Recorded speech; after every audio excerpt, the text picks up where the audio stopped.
قل أعوذ برب الناس হে নবী, তুমি বলো, আমি আশ্রয় চাই মানুষের মালিকের কাছে, ملك الناس আমি আশ্রয় চাই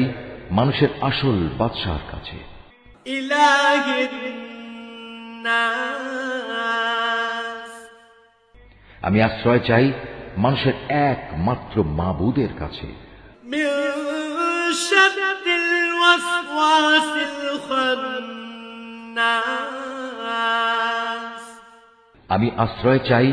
কুমন্ত্রণা দানকারীর অনিষ্ট থেকে, যে প্ররোচনা দিয়েই গা ঢাকা দেয়,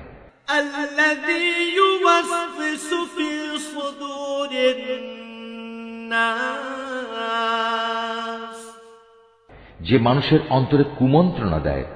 من الجنة والناس জিনদের মধ্যে থেকে হোক বা মানুষদের মধ্যে থেকে হোক, তাদের অনিষ্টের হাত থেকে আমি আল্লাহ তাআলার কাছে আশ্রয় চাই। صدق الله